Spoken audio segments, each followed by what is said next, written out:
Hello, Francis. Hello. Hello, Luke.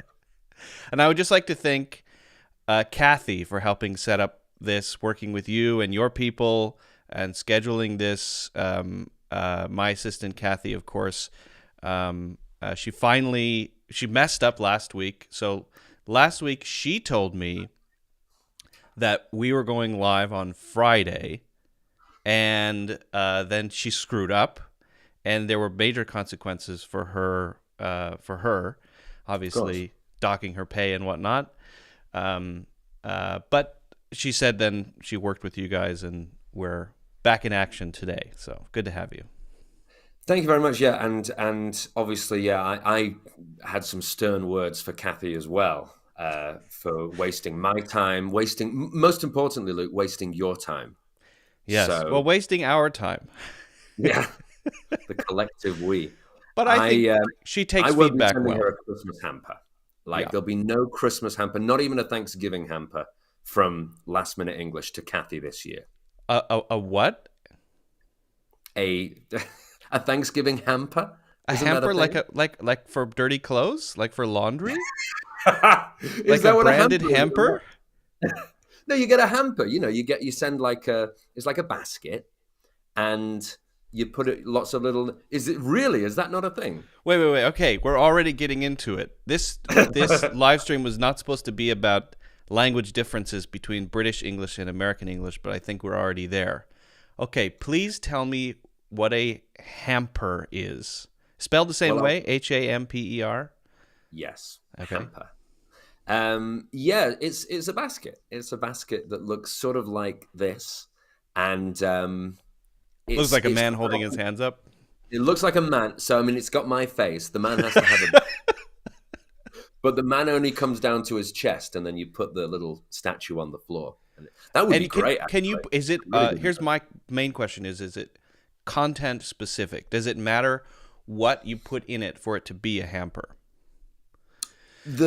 If you went up to like Jeff Public, no, what's a British name? Nigel Public, and on the streets of Birmingham, Hmm. and said, "What's a hamper for?" Nigel would say, "Well, it's for sending to someone. It's a little basket of gifts, and you send." So a Christmas hamper is the classic hamper, and it just has gifts. It has maybe some mincemeat. Yeah. It has some chocolate, possibly some things that you eat at Christmas, basically. Okay. It has little to no dirty clothes Yeah. because we would call that a basket. We just could say the dirty laundry basket. So the fascinating thing here is that it's the exact reverse, right? Because I would call what you described as a gift basket. If you're going to Mm. send, first of You'd all, include dirty laundry. probably not. Yeah, I mean, you could. There's no rule. It's whatever you want to give, but it Mm. would be a big anniversary, uh, your grand uncle's 35th anniversary, and you want to send some fruitcake and minced meat, as you said. You could do that. I think it's weird to do, but you could do that. And then it would be called a gift basket. And for example, if you attended a big event and you were a guest of honor, you might get gift Hmm. basket as well. Would that be called a gift basket, or a gift hamper? Like, I think. Well, it's a good question. If someone came up to me and said, "We've got you a gift basket," I wouldn't say, "What? You've got me a basket of dirty clothes." Or You your know, I'd head just falls off or something? yeah, I'd know what it meant, but I would potentially say a gift basket and gift hamper, but I would definitely say Christmas hamper, not Christmas basket. Okay, so it's oriented around holidays. I think so. Okay. Yeah, I will have to check That's that. at least that's the connotation of it in your brain, which is Yeah, really, yeah, yeah. that's where language And lives. you encompass the zeitgeist of England, so I would I am a say that's probably walking British zeitgeist. accurate. So hamper, when I think of a hamper, I think of dirty socks, shirts, underwear. If someone says throw it in the hamper. If someone just says hamper, I think dirty clothes immediately, bad smells. There's nothing positive about the word hamper in my mind. There's nothing Christmassy. When I hear the word hamper, I think the place. There is one right over there in my closet. I just did my laundry, so it's actually empty. But I would call it an empty hamper. And I don't even need to say dirty clothes hamper, although some people do say that, because everyone would know what I mean when I say hamper. Yeah. Interesting. So if you guys want to vote on who's right, we've both made our cases, and I think we, like with everything, Luke, there has to be one correct version. Obviously, no, I actually agree with you. And so what I'm going to do is, for those watching on Facebook, I apologize. You won't be able to participate. But in YouTube, I'm actually going to toss up a poll, and we can get people's thoughts immediately.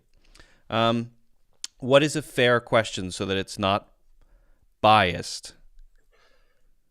Is there any reason why Francis's answer would not be right? That's a terrible poll.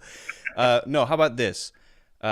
What is a hamper? And then we do dirty clothes, holiday gifts. Or what is a hamper Which would for? you like to receive more? A dirty clothes hamper or a nice holiday hamper? No, I think that's skewing it, because dirty clothes you're skewing it. I don't think that's fair. Okay, your question is fine. Your question. I'm trying to be actually fair and neutral here. Okay. All right. So the poll will say. I'll put it up right now. What is a hamper for? And then option 1. I'll even give you the first choice. Option 1. Holiday gifts. Option 2. Dirty clothes. And should I put another option? Not like a both option. I probably shouldn't do, right? Well, maybe an other, and it's open. I kind of want to really narrow it down. I want a clean victory. So, okay, here we go. It is posted. So go ahead and vote. We'll leave that open for a while. People just joining. All right. Well, before Francis is here, he's an expert in IELTS. He's a fellow English teacher. We've known each other for some time. We're going to be talking about IELTS today, maybe a little bit of writing. So look forward to that. If you have questions for myself or Francis about English pronunciation or grammar or phrases, idioms, cultural things, the Queen, feel free to ask.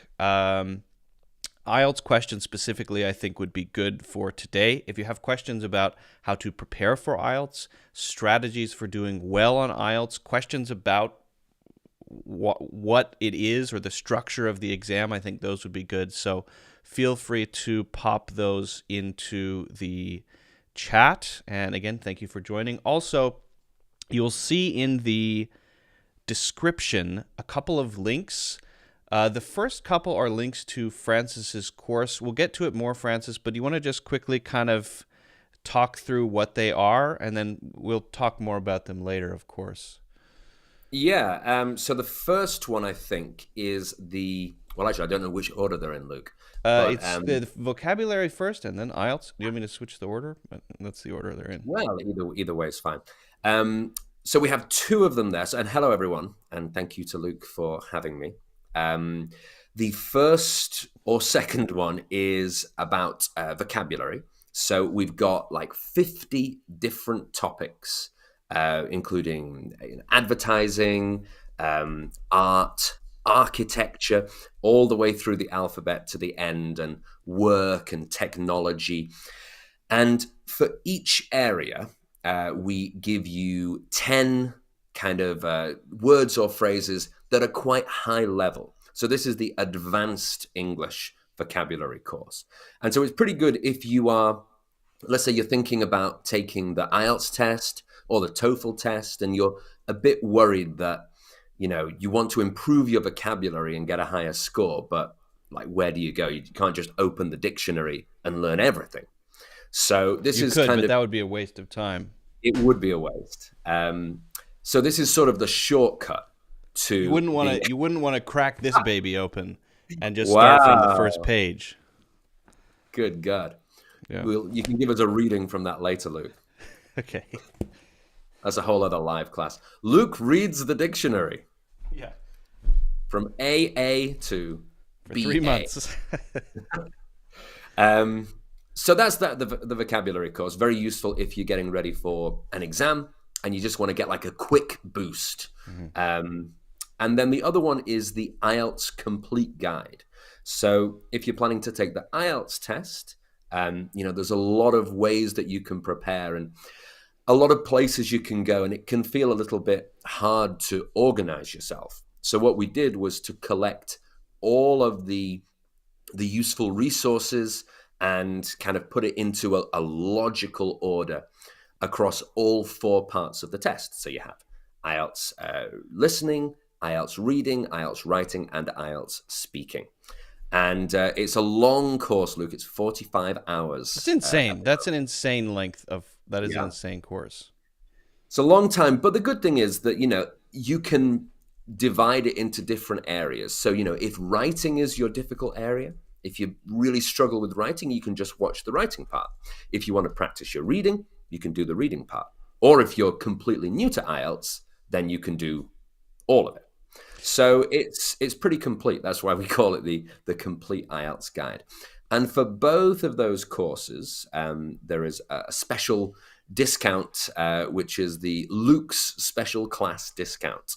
So it's like a much lower price than normal. And I think if you just click on those links, you should be able to get there, Yeah. and it will automatically load those discounts. There you So go. there you go. There you have it. Awesome. And Thank that's you. the So end click of on the my- links. I appreciate the spiel. That was great. Good breakdown. For the IELTS Complete course, you're also updating that pretty regularly too. So it's staying fresh and current with new questions that are being added or trends or changes in how they run IELTS. Is that correct? Yeah, exactly. Yeah. So one thing in particular is that the IELTS speaking test, every 4 months, they change the questions. So they kind of just refresh everything. And so what we do every 4 months is find those questions, and we give you those questions in the course, but we also give full answers to those questions, including vocabulary, including like advice about what you should talk about, what are some common mistakes with this kind of question. And we make audio recordings as well so that you can listen and you can kind of read along with the answer. So That's cool. That's cool. Yeah, it's pretty, it's a pretty good thing because we're just going to keep updating that every 4 months for, I don't know, as long as people are interested in the IELTS test. Well, it's good to know that. I mean, having something that's evergreen but also stays fresh it's tough to find in a course, because you see a lot of courses out there that are just kind of objects, which is fine, but with something like IELTS or those tests, they're always being updated, new questions, so that's cool.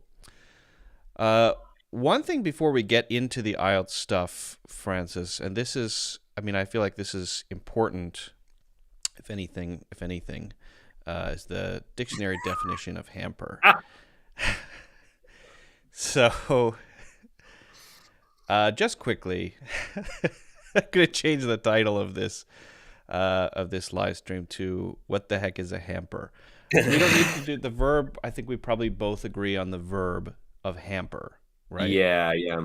I mean, right now you're going down very slowly, which is hampering our efforts to find the truth. Mm-hmm. Thank you for that. I'm scrolling slowly, which is hampering but also the noun result is hampering our ability to understand this, I feel, right? Yeah, nautical gear that is sometimes in the way. Nautical gear. I've never heard of that. Have you heard that Yeah, before? no idea. Um, So looks like so neither of us are. what? I mean, I do feel like dictionary.com Ah, is fairly reputable. There we go. A large basket or wickerwork receptacle, usually with a cover, picnic hamper, clothes hamper. British, a basket together with its contents, especially food. uh-huh. So Yeah, specifically picnic British. hamper. Yeah, picnic hamper was the one that I didn't think of when I was explaining, but that's actually a very common usage. Yeah, that one might be where we have some common ground because when I've heard that before as well, um, and I like to eat dirty clothes when I go on a picnic. So Who doesn't? who doesn't? Who doesn't? What All we right, could do as so well, Luke, huh? just to jump in for a second, if we did want to, use the most, like, what's the word? Equitable way of deciding this. Hmm. You could just do a Google and do Google image search and write hamper, or you could write Christmas hamper. But if you just typed hamper, we could see what is the balance. What are the balance of pictures showing? Okay. Well, there is a risk here of having something come up which immediately gets my channel banned. But let's go crazy. So just search hamper and just Google hamper and then image Image. search. All Oh right. no. So well, I mean, I Oh think I'm on yeah. American Google though, so that's another That's thing. true. Yes. See, what I'm looking at is that one there, the just below with the little handle above. That's what I have a mental image of when Right. I Okay. So hear. there's one thing, one result which resembles. Yeah, but it's the best one. I mean, of all of those, if you had to choose one of those hampers, you'd choose that one, right? You'd choose the Um, gift hamper. yeah, I suppose. Yeah, you It's the might be most right. It is desirable. nice. It's got plastic wrapping. It does look nice. Let's uh, let's get a closer look. Ah, yes. What's a Christmas cracker? Oh, it's so strange to me that that isn't an American thing. Um, a Christmas cracker is something. It's a ludicrous thing, really. Like it's absolutely ridiculous. Basically, it is a like a little container that's brightly colored, and it has two handles on each side, and two different people will hold it, and then a section in the middle. And the idea is that the two people hold it on each end and they pull away from each other, and it breaks in the middle. And whichever side it breaks, and there's more, so it It's like never a breaks what a evenly. wishbone thing. You, I suppose so, except I don't really know what that is. okay. You can tell me about that in a minute. Yeah. But it'll break, and so one side will end up bigger than the other side, and whoever has the bigger side wins the little gifts and the little like chocolates and things that are inside the Is there Christmas cracker. is there a proverb in there sometimes or some sort of words of wisdom like a fortune cookie sort of deal? No, there's a joke, A and joke. it's a notoriously bad joke. So Okay. yeah, a really really low quality joke. I'm feeling like the Christmas cracker has to combine two elements from American culture in order to sort of to find an analogy. Um, and that would be the wishbone and a popsicle stick. So the wishbone is I believe it's one of the bones in the chest of the chicken. It's shaped Mhm. like that, right? And you break it, and I think the person who gets the short end is cursed or something like that. I can't remember the results, but there's something about as a good thing if you get the larger piece. And then the cheesy jokes are on popsicle sticks. You know, the sticks with they put bad dad jokes on the hand or inside. Once you eat it, you get the joke. Or sometimes you see the setup and then the punchline is after you eat it, after you finish Oh, it. I don't know that's if you've seen good. those. Yeah, so it encourages you to to keep eating Yeah, to that get diabetes so that you sugary can. snack. Yeah. Yeah. Yeah. Amar is here. We've got 9 votes on the poll so far, and Holiday Gifts is winning with 67%. I suspect because it is the first result and people just don't care, so they're clicking that. Hey, people, come on, use your brains. Luke, you can't assume that your audience is that lazy that they couldn't read 2 options. It's Some not a of them, list of 10. some of them definitely are, and no offense to them because I don't mean everyone, but I'm sure that they're just being influenced by the first result. That's my Aleda. Hello, Amar. Welcome. We have more people joining, so if you have questions, especially questions for Francis while we have him here about IELTS or learning English or British English or the Hamper. passing of Queen Elizabeth. Did you do the drive-by thing? You drive by on a scooter and you wave, right? You mean you mean the coffin? Yeah. I didn't do a drive-by wave. No. I mean, what actually happened was you would stand in the line, and the line at times was 24 hours or more. I heard that. Yeah, which is just a crazy thing to me. Well, that shows the level of love people have for, because you wouldn't do that unless you actually had a strong emotional. No one is forcing anyone to do that, right? That's I mean, yeah, Exactly. She's a loved, cherished figure. That's true. Very, very respected.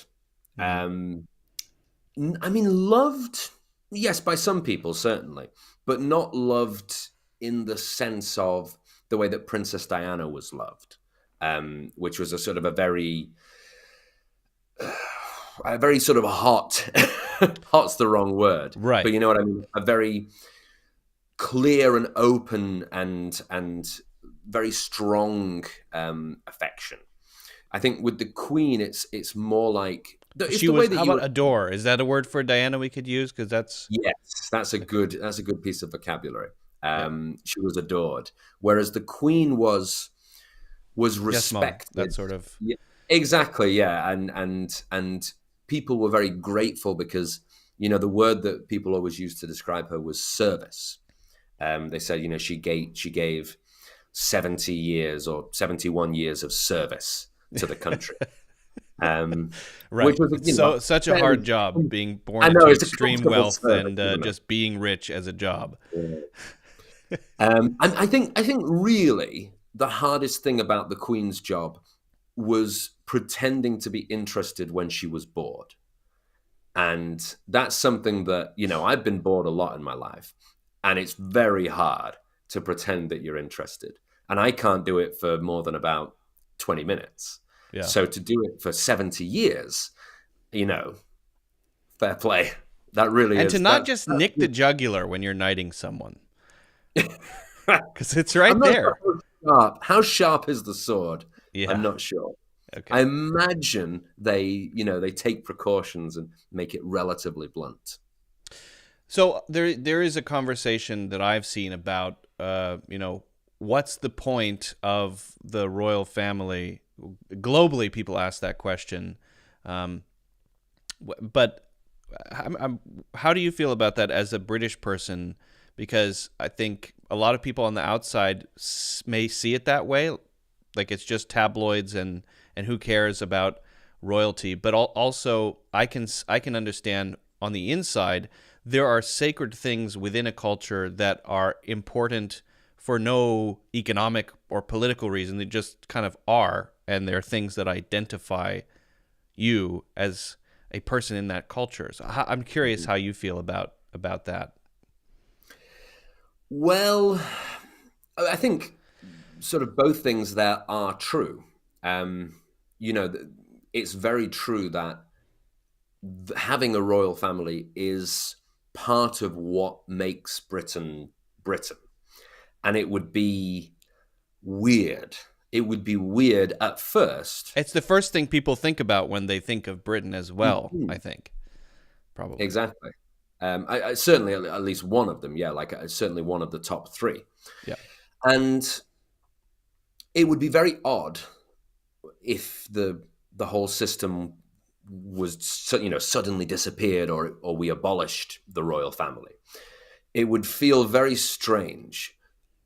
But in reality, it wouldn't make a big difference to our everyday lives. Something that a lot of Americans have asked me, and Canadians when I lived in Canada, was, so are you related to the Queen? Really, people ask you that? Multiple times people have asked me if I'm related to the Queen. I'm not. I'm not related to the Queen. I don't know anyone who is related to the Queen. And that's sort of, I think, a little bit indicative of how people think about it. People outside the UK think of the royal family as being really important, like in the middle. They might have some political power. They're making decisions. We're seeing them every day. Sort of Charles walks past and we say, "Hello, Charles, hello." But the reality is they're just as distant for people in the UK as they are for people anywhere else in the world. I didn't know that was the perception, because at least in the circles I'm in, that they're sort of thought of as just not important particularly, but just sort of cultural, important cultural centerpieces, but not doing that much. Well, it's a question that a lot of people have asked me. I mean, not just Americans. It's been people from all over the world. Like, does the Queen have any real power? And I think people assume that she doesn't, but they're not sure. They'd sort of, if they had a 50-50, they'd say, I'll go with no power. And she's got no power, but she does have the big red button that launches the nukes. Well, obviously. I mean, She keeps it under the hat. Yeah. That's what all the hats are about. Right. Shall we get to a few English things? Sure. Okay, we do have a question here from Amar. Amar says, isn't a hamper a basket or some sort of box? Just don't answer that. Amar, we're over the hamper thing. Good question, Amar. Keep asking got questions 11 about votes. Holiday gifts is still winning at 64%. So strong. That's a landslide. So, just a little bit of context. You used to be an IELTS examiner. We had another. I think maybe 2 years ago we spoke. A year and a half, 2 years ago we spoke, and you shared a bit of your IELTS expertise. So, I want to get into some of that stuff because you teach IELTS, and so you know a lot about it, guys. If you have questions about IELTS, feel free to ask. But maybe broadly, what is unique about specifically the IELTS as opposed to other exams like TOEFL, like the others? The PTE and things like that. I mean, they're relatively similar. There's a lot of similarities. For instance, I'm currently creating an essay course, an essay writing course, and I was planning to have a whole section about, what are the types of essay writing you need to do for TOEFL and for PTE and for IELTS. And when I was looking at the different essays and the different instructions, I realized that really they're quite similar. They're almost the same. One of the differences, as with academic essays, all academic essays are pretty much the same thing, the same structure. There's nothing. Yeah, the lengths will change, like how many words you have to write. The topics will change, and the way that the questions are phrased will change a little bit, but they're very similar. Yeah. So that's something that's quite similar with all of them. They all have listening section, they all have reading section. The speaking is kind of unique for IELTS because traditionally anyway, you're in a room with the examiner and you have 15 minutes and the examiner is going to ask you questions, you're going to answer, and there are parts where you'll make a speech and other parts where the examiner is going to be listening to your answers and asking you like more questions, challenging you on what you've said. So that is quite an unusual thing for most people. It comes as kind of a shock. That's the IELTS speaking part 3 section. I would argue that that's a better thing. That's an Mm, advantage that IELTS has because ultimately you want to take the IELTS test. Most people are taking it to go to university. There's some other applications too, but you're going to be interacting with professors and your fellow students. You're going to be potentially living in another place where you have to interact. So the fact that it is interactive and feels real is pretty close to the kind of skills that you actually need once you mm, get there, right? And so what I tell a lot of people, if you're gonna pick one, and your goal is just I want to get better at English, most of the people who follow me are not students taking IELTS. But I tell people if you're going to take an IELTS or a test, take IELTS because it's the closest to real life English. Whereas with TOEFL, it's very you're very confined. You have to answer this within this specific amount of mhm. time, and you have to talk to a computer. It doesn't feel Yeah. real, right? So, do you think that IELTS is a good exam to take if you just want to get better at English? Is it a good thing to do? If someone were to just say, I want to improve my English, I'm going to sign up for an IELTS exam in 6 months. Is that a good way to improve? I think so. I mean, one of the things that helps anyone improve anything is having a goal to work towards and like a fixed schedule. So, if I wanted to improve my, let's say, my dancing ability, to which of course is 0, but if I wanted to improve it and I was really serious about it, I would say, okay, find me a dance performance that I have to do 1 year from now. And that would give me the pressure and the fear and force me to take it seriously because I would know that that thing was coming and getting closer and closer. And it's true for IELTS as well. I think that the biggest advantage of IELTS, like you said, is that the speaking test is close to real life, much closer than the other tests. If you take the reading test in particular, the reading test challenges you in a different way. So it forces you to read very technical things like a science journal or an article about some very specific business topic. And you have to learn some skills of like skimming the text and trying to find information and things like that, which may or may not be helping your English to improve. Certainly, they're helping you to become kind of a better person because they're useful skills to have. But I'm the a better reading test, person because I took the IELTS. I'm looking at the now website I'm a right 10 now. out of That's 10 person. one of the um, testimonials say that I'm Hmm. better. Now I'm good. Um, and then things like the listening test are actually very close to real life. So they're a pretty good way of improving your English. So I would say listening,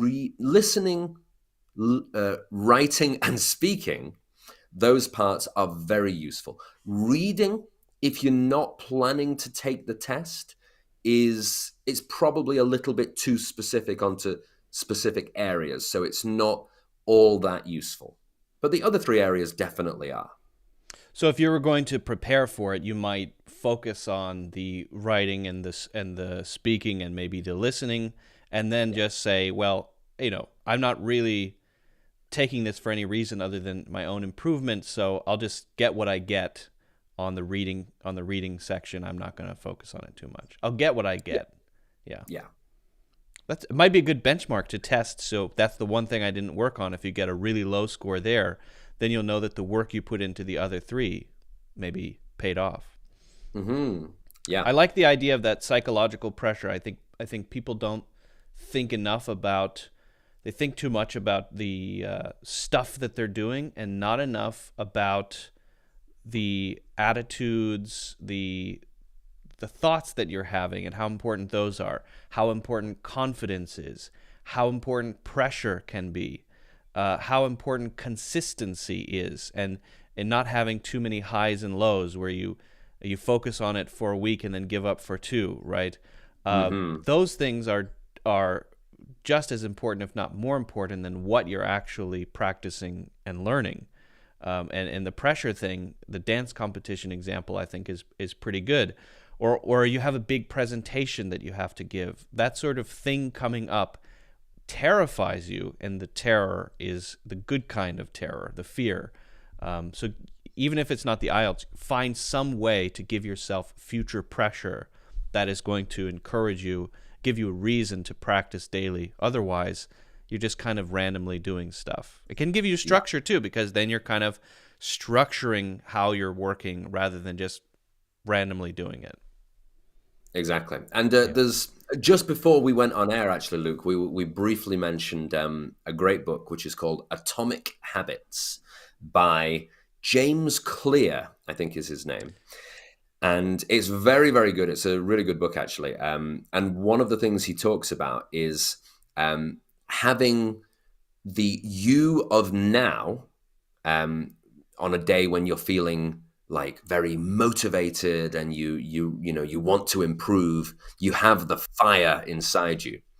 Let that you make decisions for the you in the future. So that forces you, like on those days when you're feeling lazy or when maybe you're not that confident.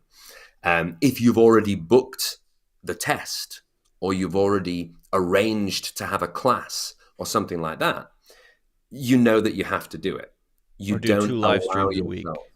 Yeah, exactly. Yeah. So this is no matter what. This, everyone, is what we were Even talking when about. Kathy screws up and messes with the schedule. Yeah, that's good. That's all. That's great. I think that's. I have it in my wish list, so I will check out that book. People have mentioned it. I see it around. It's one of those books that you see at the airport, I think.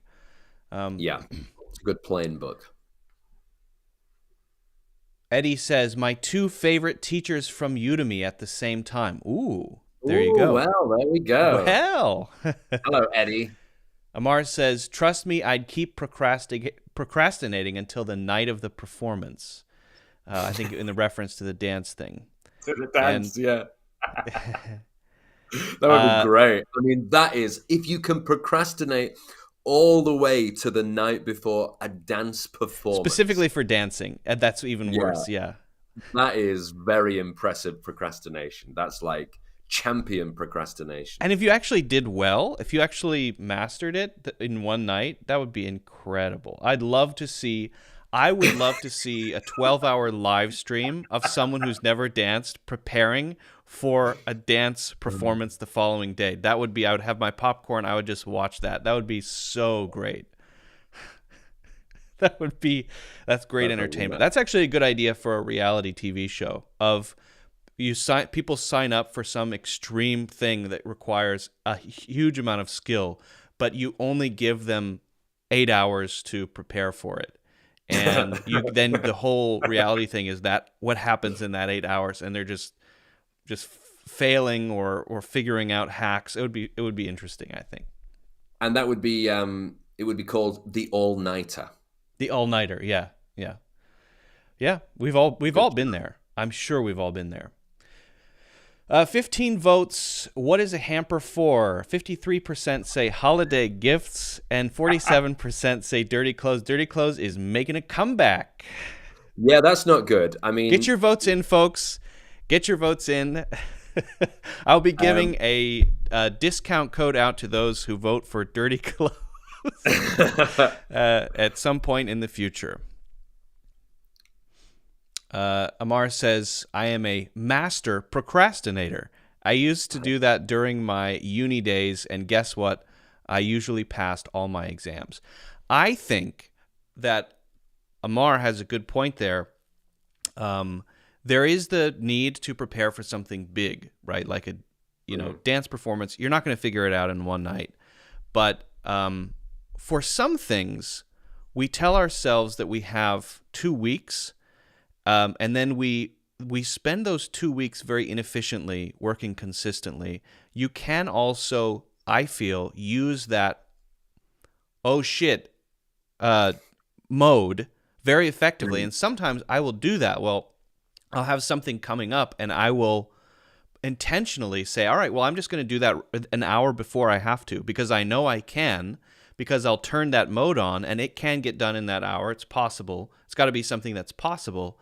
And it works really well. Then I can spend the rest of that time doing other stuff because I know that I'm just going to spend that huge amount of time inefficiently anyway.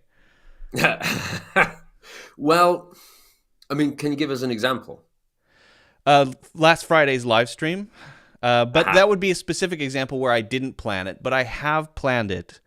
I used that for another event that happened a couple of months ago. And normally I would spend a week working on it here and there, but I knew that I would be able to figure it out the day before. So I just offloaded the entire work to that day, and then I did other things the other times. Do you find that you can relax if you know that that's coming? I have so much faith in panic, Luke, that yeah, I can. I'm getting there. I didn't used to be able to, but now I have a huge amount of faith in panic, Luke. And so he's... What does panic Luke look like?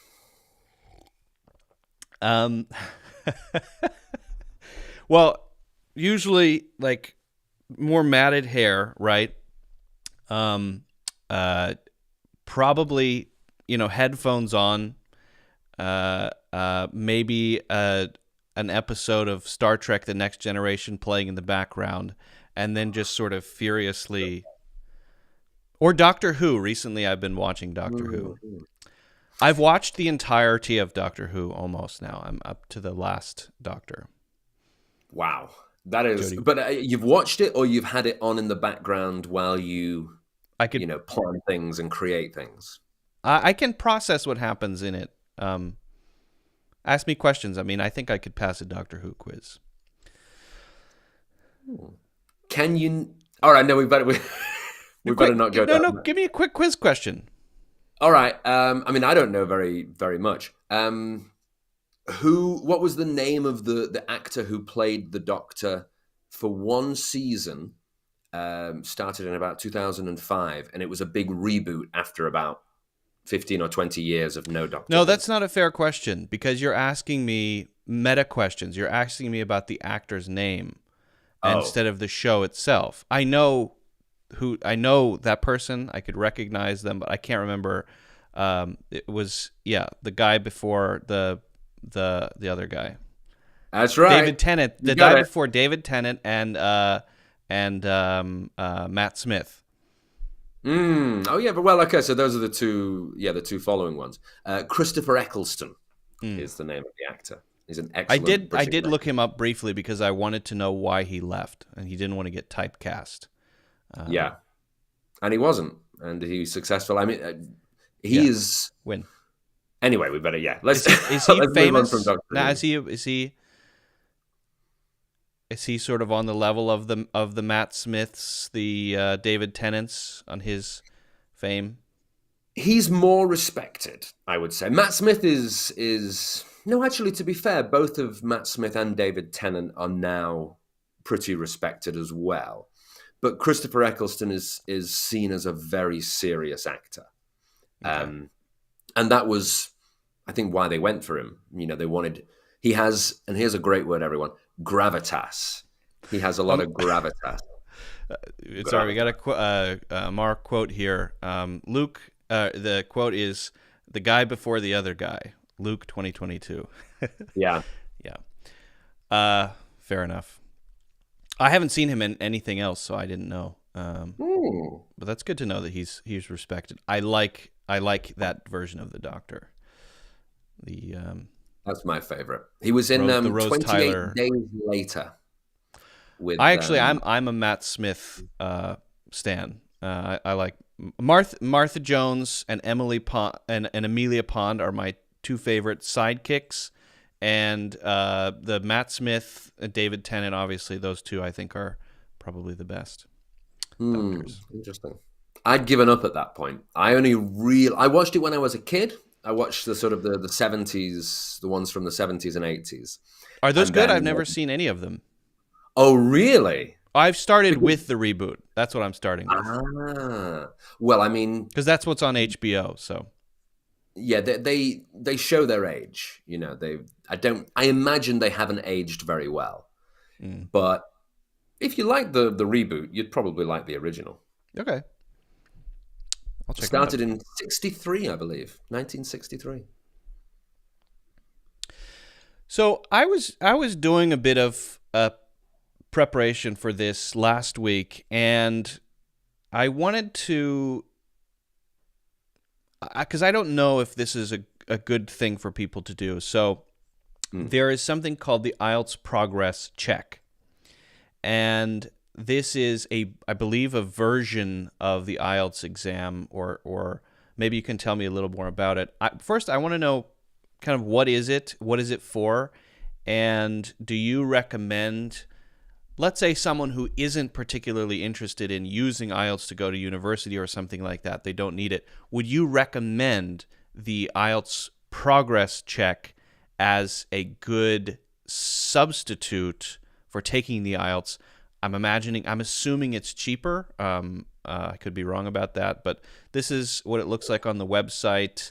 They go over kind of what it is. They have a video, and you can do academic or general training. Maybe you can tell me a little bit more about how it works.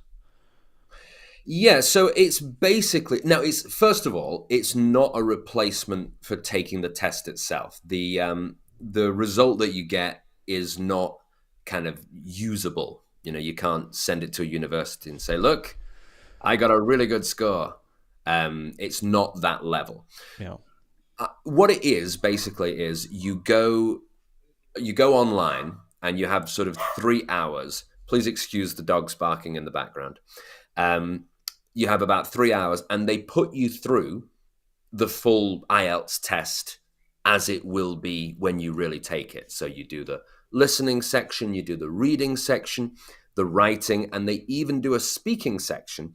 The speaking, though, is with a recording of an examiner, so it's not actually live.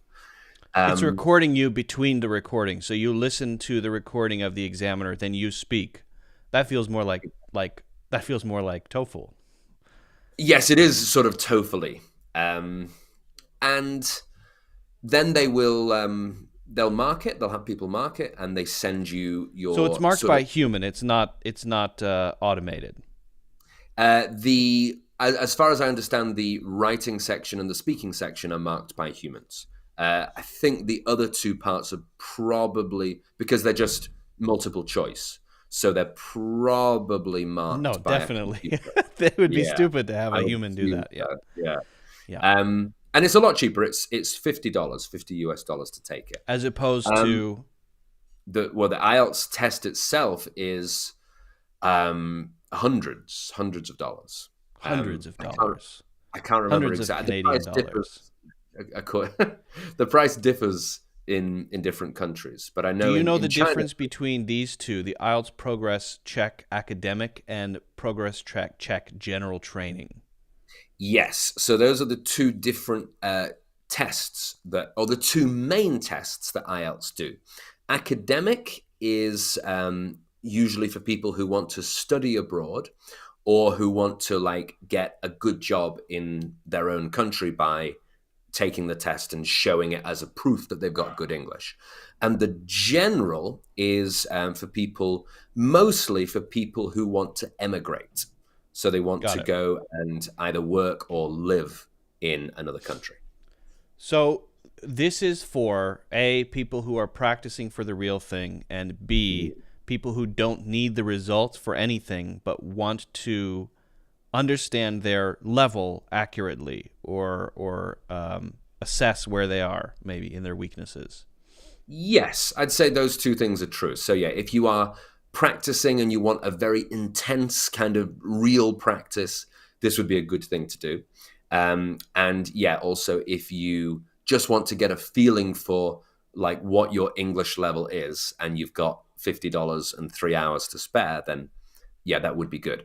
What it isn't good for is to understand why. So let's say you take the test and you get kind of an not great score for your speaking or for your writing. They will send you some feedback, but it's very general feedback. It's kind of like copied and pasted feedback. How does So, that differ from the real thing? well, the real thing, it's better than the real test because the real test, they just send you your score. Yeah, But if exactly. you're, but if you're preparing for the test and you want to, you want to know like, okay, so I got a 6 for my reading. Which questions did I get wrong? It doesn't tell you. Right. So in that case, you'd be better off just getting one of the practice books, doing the questions, looking in the back of the book at the answers, marking it yourself, and then finding yourself which questions you got wrong. And then And for for yeah, go ahead. go on. Oh, I'll go. For writing and for speaking, you could write something by yourself, or you could write it in the test, in the real test, and they'll give you the score, but they won't tell you So why there you you want to got have that. maybe a tutor. You want to get a few lessons with a tutor. Exactly. Yeah. Yeah. So it doesn't really do the job of letting you know right now you're at this level. To get to the level that you want to be, these are the things you have to do. This is what you have to improve. For that, you do need a teacher. And actually, Luke, it's funny. This this feels like we prepared it, but we actually haven't. But that is one of the services that we provide as well. We do a service of marking people's writing and giving them like very specific feedback about what was wrong and what they should do to improve. And we Who's also we? do me and last minute English. Okay. But I don't think that would they find that in your in your Udemy course? No, that's for that you have to send me an email, or you can send me a message on Udemy. Okay. And yeah, I think we'll include my email address under the video as well, if that's all right, Luke. We can do that. Yeah, we can do that. So look out for Later. that. That is Yeah, interesting, though. So in some ways, it's better than the real thing because at least you're getting some analysis, but it's fairly broad. So you have to know what it's for if you're taking it. To me, $50 for human checking and getting a score and knowing your weak areas and strong areas generally is not bad, Hmm. especially because a person is checking it and giving you a score. That seems on par with some of the other things out there, like the Versant test, and it seems like it might even be a little bit more accurate. But if you were to sort of have the ultimate package of maybe doing that, taking your results to a tutor, doing a few lessons with a tutor, 5, 10 lessons with a tutor, and you had a practice book, if you were doing all of those at the same time, you'd have kind of the complete prep Yeah, package for the real thing. that's a winner. That way is That's a winner. definitely the best, the Yeah. best option. Interesting. All right. Well, I know your time is limited, Francis. I don't know if you have Ooh. time for one more thing. It depends what manner of thing it is. Well, I wanted to. I found a not this one, No. On the web on the IELTS website. So there's a general writing training section, Yeah. and I noticed here they have where was it? They actually have a sample task with writing answers. And I'm wondering if the website, there are a lot of IELTS websites out there, your courses as well. But does the IELTS website do a good job, do you think, of preparing people for what to expect? Is it a good? Do you find it to be a good resource? I think It's a this is good the place to start.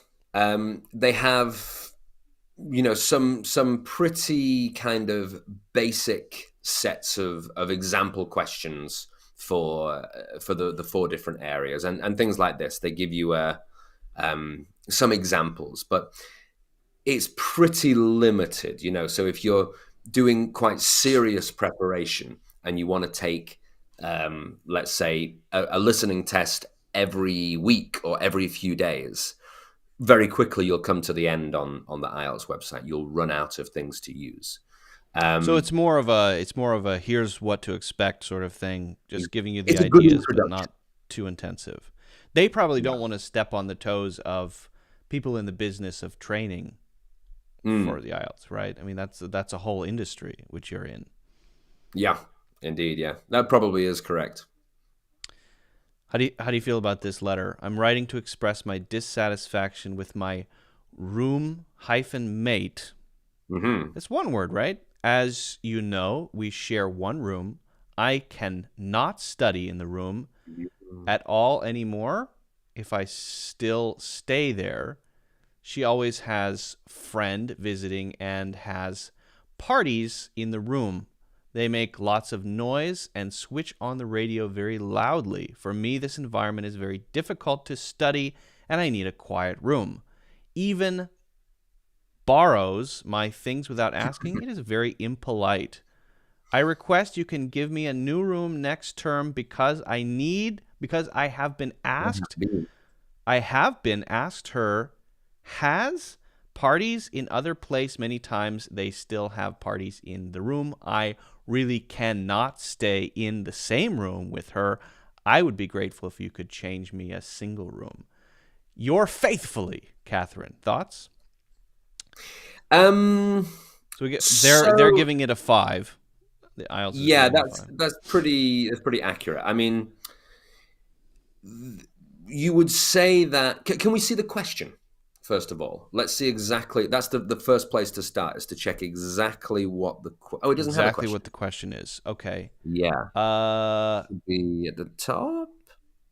well, I mean, So if we no. assume that the question is, write a letter to someone who's in charge of your dormitory and tell them that you have a problem with your roommate and that you want to Yeah. change rooms.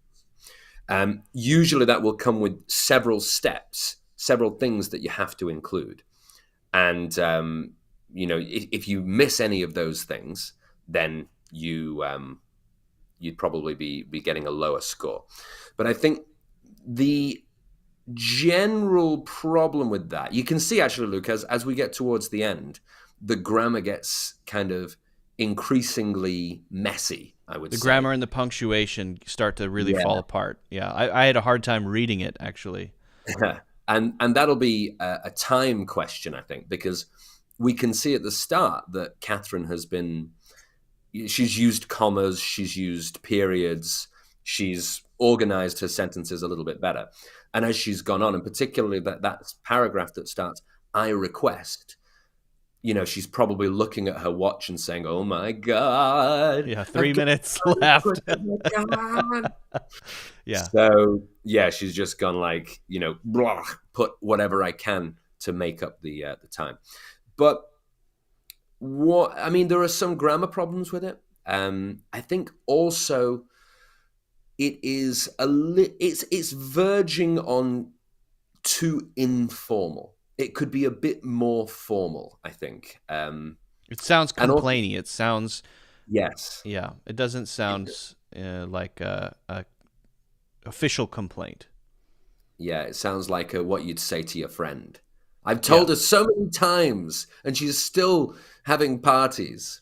That's fine to say when you're having a conversation, but when you're writing, that isn't, and particularly in an exam, that isn't, the way that you should phrase things.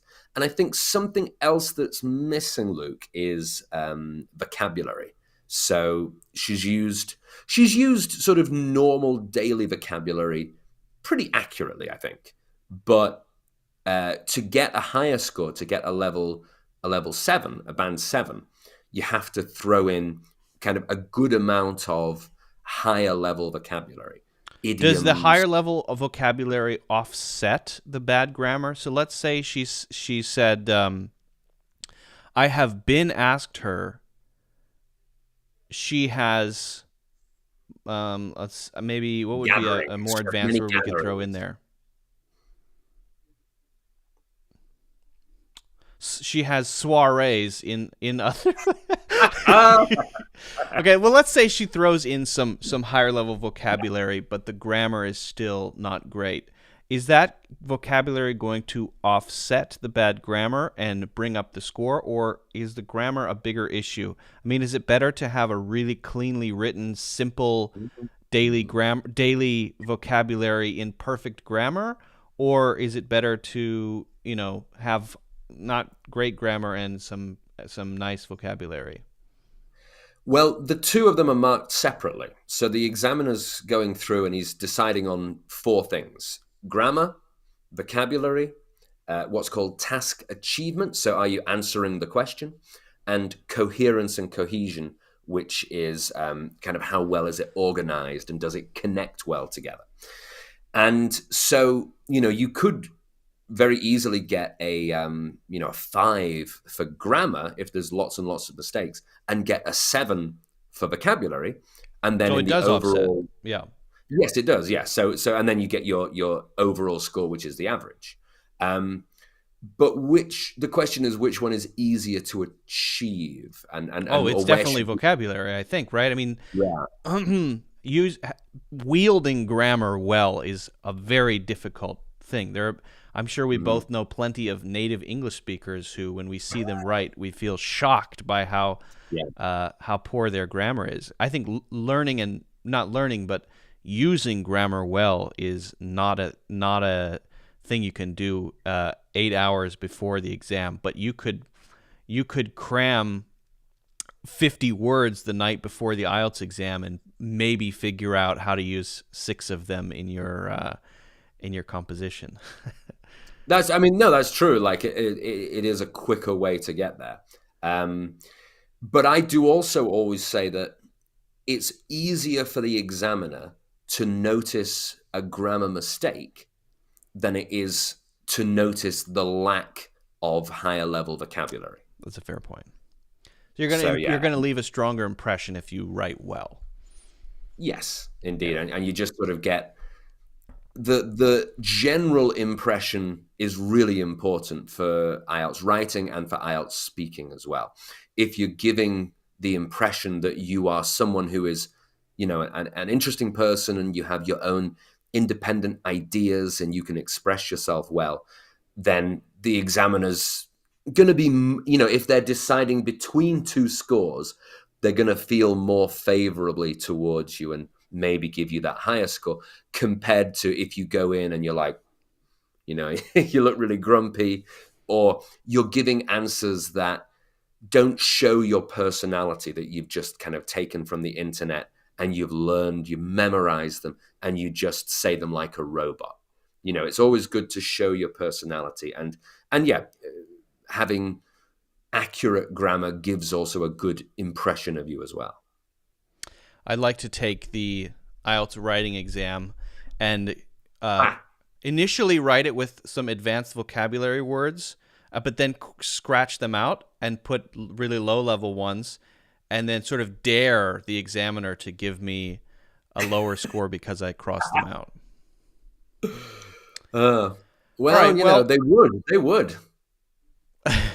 they would give me a lower score. Well, Yeah. screw those guys then. Yeah. They are the enemy. Uh, well, Francis, I appreciate you popping in today. This has been very interesting, and I hope you'll be back one of these days soon. We learned a lot. We talked about the word hamper, probably too long. And we talked about the royal family and some very useful IELTS insider tips. Is there anything you'd like to leave with everybody? Maybe you want to talk once more about the courses before Mhm. I let you head to your soiree. Before I soiree off. Yes, thank you, Luke. We do have those two special discounts available for the two main courses on Udemy. I think you Those can are in see them. First two links of the description. There you go. And one of them is for our advanced English vocabulary. So, I mean, for example, Catherine, who wrote this letter, I'd be sending her straight over there because she could she could watch a few videos and drop in a few of those higher level words. And so that is there available. And also, if you're taking the IELTS test, we have our IELTS complete guide. And that includes all 4 parts of the IELTS test: reading, writing, speaking, and listening. And it also is updated every 4 months with the new questions from IELTS speaking. We write out answers for you. We give you vocabulary. We give you advice on how to answer those questions.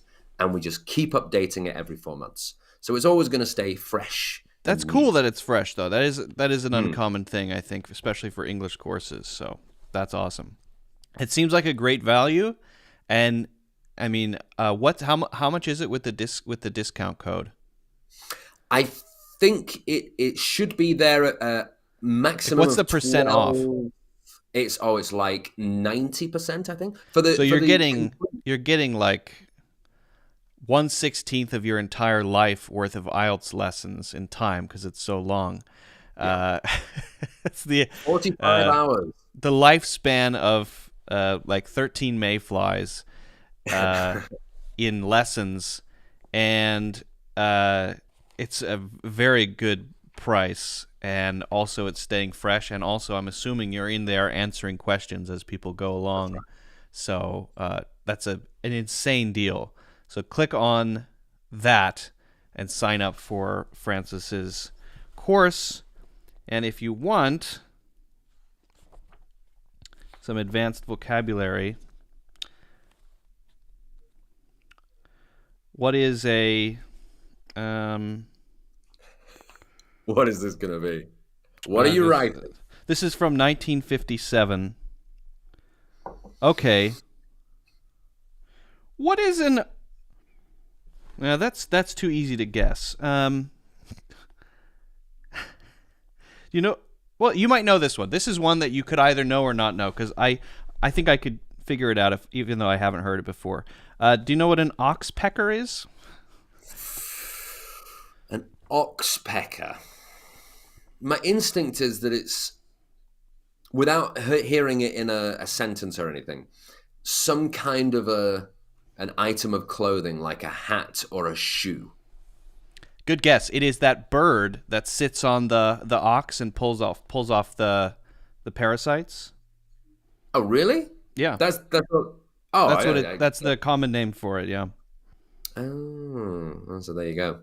It's not the sort of thing that is usually that useful for the IELTS test, but right. Yeah. She's I believe that you can literally put anything in anywhere. You could say, my roommates are like the oxpeckers of my soul, or something. You know, you can. But that would be a good thing. The oxpeckers of my soul. You know, that's the opposite right. of what. Well, no, they pester me like oxpeckers. Were I an ox who didn't want to be pecked? That's a band 9 sentence right there. Were I? I mean, with were I an ox who didn't want to be pecked, they would be the oxpeckers of my soul. It's good because it has varied grammar as well. So long, complex. I could just write that sentence as my whole composition and see what I get. I think I'd get a 6 just for one sentence. They'd be impressed. You know, I'm not sure you'd get a great one for task achievement. You know, if the question was about global warming or something. But vocabulary. The world is hot. That's hot. All right, Francis. Well, thank you again. Sorry for going over your time. I appreciate it. Hope you can join sometime in the near future, as I said. And guys, check out Francis's courses in the links in the description, please. And thank you. They are very good. I know that from personal experience. So check those out. Big discounts, especially for you guys. Francis, have a good one. Thank you, Luke. Take care, pal. Bye-bye. See you next time. Bye-bye. All right. Well, there you have it. Francis, everybody. Amazing. Francis is always fun to talk to. I've known Francis for a long time. And we I don't think we met because of English, but we both do the same thing. And Francis is very good at what he does.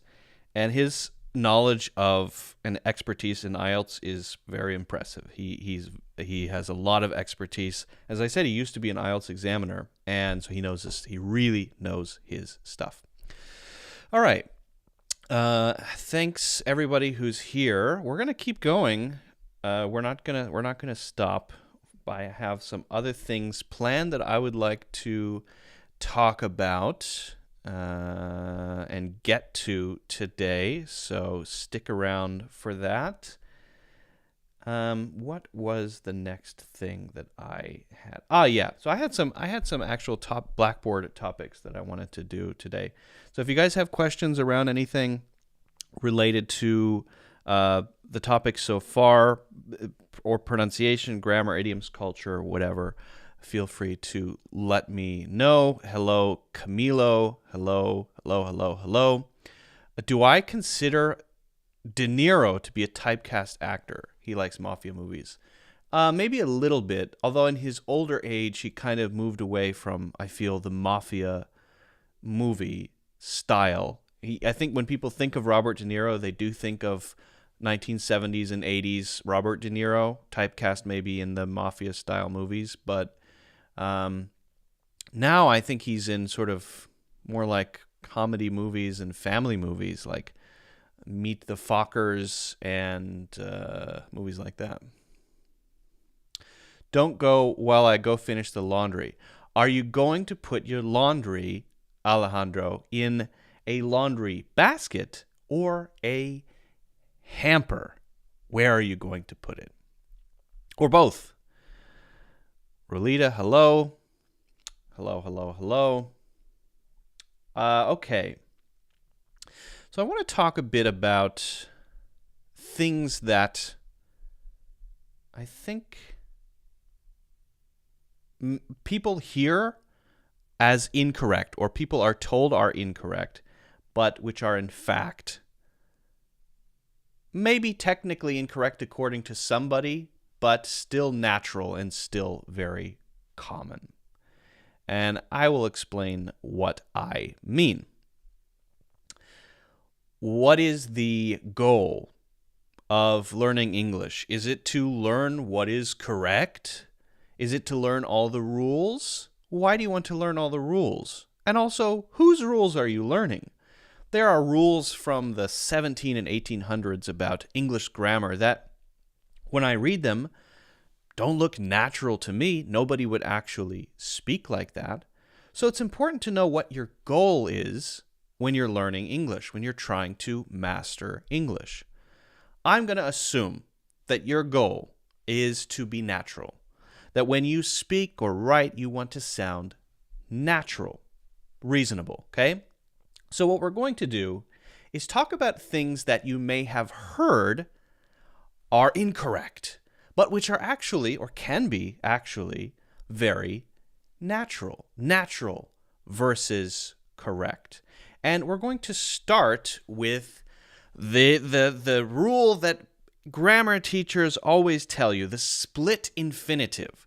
Now this, an infinitive is where you have usually a to and then a simple verb. This is where you have, for example, we need to walk 8 miles. Okay, that to walk there follows need, and that to walk tells you what thing is going to happen, but it is not the main verb of the sentence, right? Usually. So what you're told is that you're not supposed to put something in between the to and the verb. So if you were to say, for example, to quietly walk, right, or to quickly walk, people would say, grammar teachers in middle school would say, you're not supposed to do that. Don't split the to and the verb in half. You're breaking the rules. But I would say, go ahead. go ahead, because people do it all the time. And when people hear the split infinitive, it sounds pretty natural most of the time. Here are a few examples. We tried to carefully enter the room. So to enter would be the infinitive, and carefully between to enter would be splitting the infinitive. We tried to carefully enter the room would be just as natural as saying we carefully tried to enter the room, or we tried to enter the room carefully. And I would say all of those are just fine. They wanted to secretly find out. They wanted to find out secretly. They secretly wanted to find out. Now, that last one would be a slightly different meaning, perhaps, but all of those sound fine and natural to me. Again, this is aside from the actual meaning here. We're talking about grammatically, you're told not to do this, but it's actually okay. You've heard, if you've ever watched Star Trek, to boldly go where no man has gone before, and they later changed it where no one has gone before. To boldly go, putting the boldly between the to and the go is breaking a rule, but hey, it sounds nice and it's very memorable. How about active versus passive? We're told, do not use the passive voice. The passive voice is bad. Well, then why does it exist? If you've ever heard don't use the passive voice, ignore that. Instead, you should want to know when to use the passive voice. Now, if you don't know what this means, active versus passive would be something like this. Shirley, Shirley painted the house. Shirley painted the house. That would be active. So you have the subject, Shirley, the action she did, painted, and then what she painted, the house. So the house is the object of the verb painted. Now the passive voice would be, the house was painted by Shirley. That would be the passive voice. And we're told never say the passive voice, don't use the passive voice. Okay, but what if we're talking about the house? What if this whole story is about this house? Well, in that case, it might make sense to say the house was painted by Shirley. But in fact, a lot of the time when we do the passive voice, we even remove the subject, the one who's doing the action. We take the object and we put it in the subject place, so it is the grammatical subject now, and we say, it happened. So the house was painted. It's a story about a house. The house was painted. We could add by Shirley if we want, but that's totally natural. So just think about that. When the object or the thing receiving the action is important and matters, and we're focused on that, it's totally fine to use the passive voice. And sometimes, for better syntax, we might use it as well. So the factory was shut down by the state. What's more important, the factory or the state? Definitely the factory. So this is fine. Niven was given 3 awards by BGU. Was given 3 awards. We're focusing on that, and maybe we care less about BGU. We can say BGU, but maybe the fact that he was given 3 awards is more important, so we put that first. Here I have a typo. I was taken out of context by the paper. Now, take is the regular form, taken, given. Those are special tenses, right? Those are the past participle forms of those. The form is called the past participle. So taken would be the correct way to say that. I was taken out of context by the paper, okay? Now, let's go on. Let's go through a couple more. We have a few more to talk about. I want to go quickly. What about prepositions? This is something that my teachers always told me in school. Don't end your sentences in prepositions. You're not supposed to do that. Ending sentences with to and by and for and from and with is bad. It's lazy. Who are you going with? Who are you going with? Sounds totally natural to me, and I think everyone would say that. Where are you going to? You might think, oh yeah, I learned you're not supposed to say that. But guess what? A lot of people do say it. So let's look at a few examples. Let's look at a few examples of this one. Where's my to? Oh, give me 1 second. I need to put my to in. I'm missing my to. 1 second. Here we go. Okay. Which theater should we go to? I don't know what you're talking about. She doesn't know where I'm from. These are all totally natural. Which theater should we go to? I don't know what you're talking about. She doesn't know where I'm from. Completely natural sounding to me. These are no issue whatsoever. Okay, now what about using whom? You may have heard this one before as well. You have to use whom if who is the object, right? Given to whom. And you can do that. But this word, whom, is fading out of the English language. It is becoming much less common over time. And I suspect within the next, 10 to 30 years, it will be completely out of all English. That's just my guess. But let's look at this. We need to find out who gave it to who. Now, you're supposed to say there, we need to find out who gave it to whom. So who is the subject, gave it to whom is the one receiving the giving, right?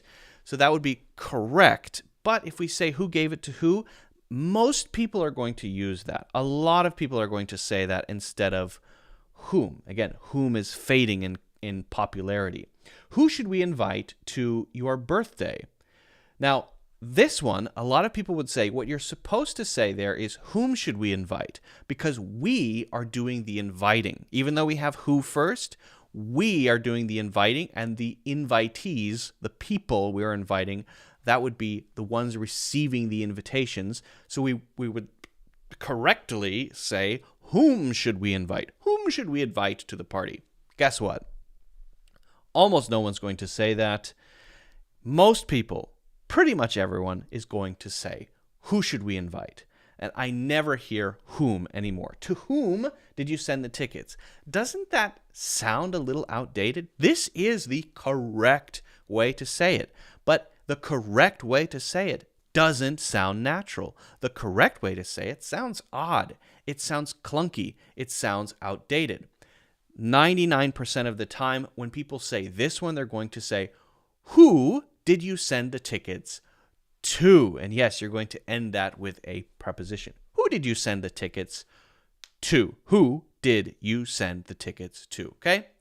So those are just a few things that are not so correct according to the rules, but actually very natural in the English language. You have to know what you're trying to achieve when you're learning English. Do you want to learn what is technically correct in the grammar books, or do you want to learn what is natural? And the best way to learn what is natural is to open your ears, to listen, to actually pay attention to what real human beings are saying. So if you have any questions about this, just let me know. All right. Hopefully that all makes sense. I find this particular thing very interesting, that we get this idea of correct versus natural. And a lot of people want to learn what is correct rather than what is natural. But why? Why? Camilo Ho, hello? Whoa, this is gold. Oh, thank you so much. I appreciate that. Amar didn't even know that we were supposed to not split them. Well, that's good. That means the norms are changing. Fantastic. Alejandro, I hope your clothing adventure went successfully and you got your laundry done. So the laundry thing is... I lived in New York for 6 years, and the laundry experience was super not fun. A lot of apartment buildings in New York City are, the apartments are fairly small. So a lot of people don't have laundry machines in their apartments, and I was no different. I lived in Queens in New York City, and the downstairs of the building had a small laundry room with 4 machines, I think, 2 washers and 2 dryers. So I'll show you what that looked like. I'm going to open up a picture here. Let's see. Apartment, building, downstairs, laundry. I'll just search that. And so every time I wanted to do my laundry, I had to essentially go to a place like this, not kind of like this one actually, similar to this one, except not that big. And so you're sharing those machines with everyone in the building, and this is extremely common, by the way. So many people don't have their own machines. A lot of people will do that, although some buildings don't even have laundry machines, and so you'd have to go to a laundromat, which is something like this. This is a business that you go to, and the business has these laundry machines, and you have to actually sit in the laundromat for, I don't know, hours. I have, by the way, a video about this topic that I did with my friend. Part of it is in Chinese because I was doing more Chinese-focused content in the past, but most of the video is in English. So it's kind of a special about doing laundry in America, and I think it's interesting. So that was rough, but you'd have the washer and the dryer, and you'd have to remind yourself every however long to change laundry, and you'd have to, the other nightmare would be quarters. So it's hard to get quarters because if you go to a store and say, hi, here's $2, you'd have $2 bills, and you'd say, can I get $2 in quarters? Half of the stores would say, no, I don't have enough change. Especially when the pandemic happened, there was a shortage of coins. And so all of the stores would say no. So it was this whole 1 hour thing of going around the town to get quarters just to do laundry. Insane. So sometimes I would have to go to the bank and ask the bank for quarters. I would have to withdraw money as quarters.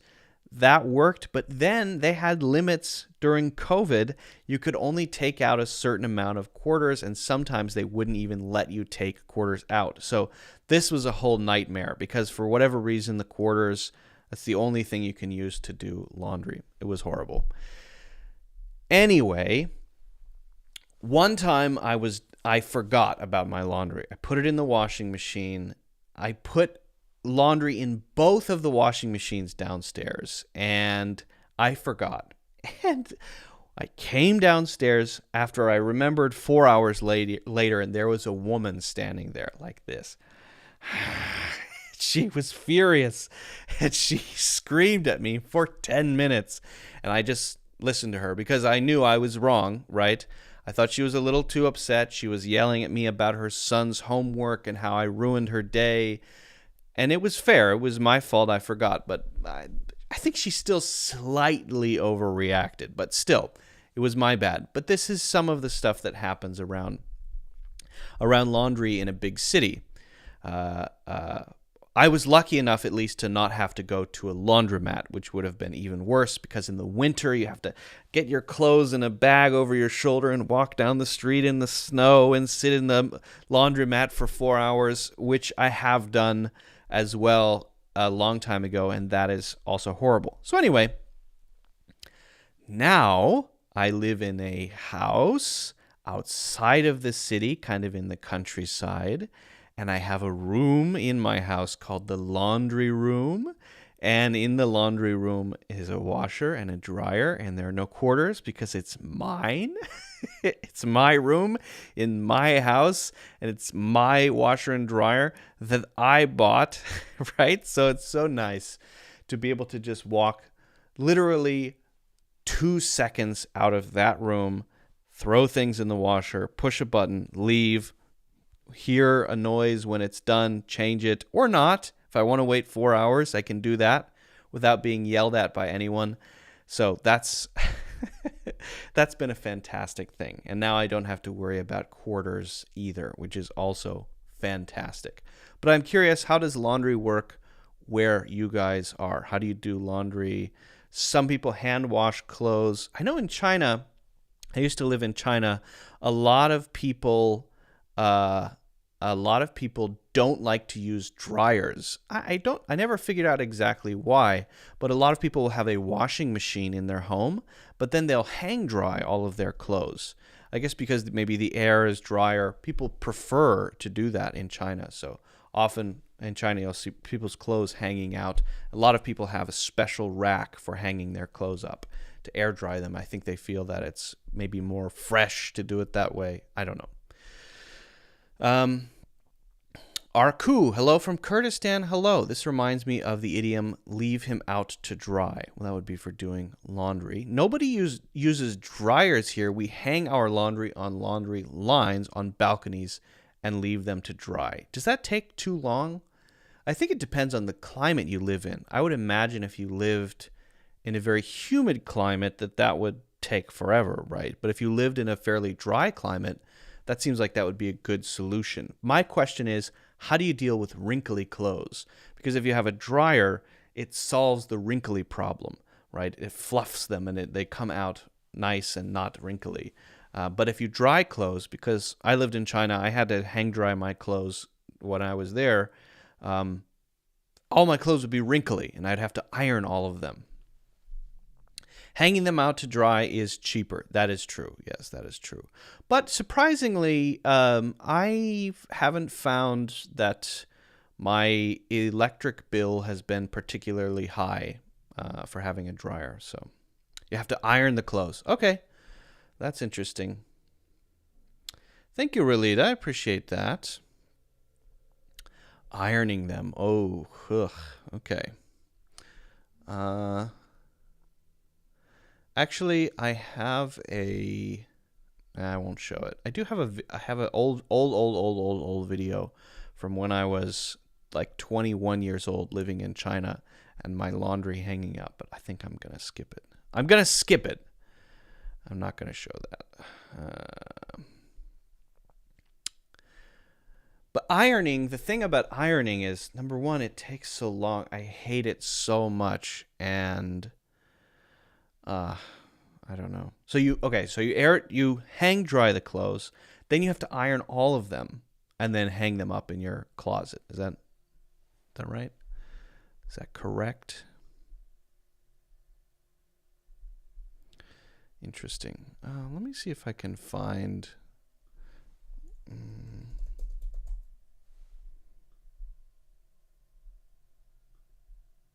Let me see if I can find this laundry in my own channel. Yeah. Oh, there it is. Let's just watch a minute of this, just because I'm curious. I haven't watched this in a very, very long time.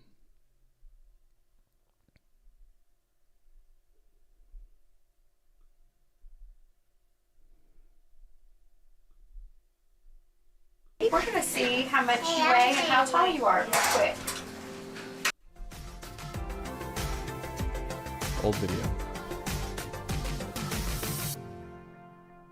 I like them teeny and toasty. So long. Bye. Bye. Maybe we'll see each other around. Yeah, I'll see you around. Oh, guard. Forgot these.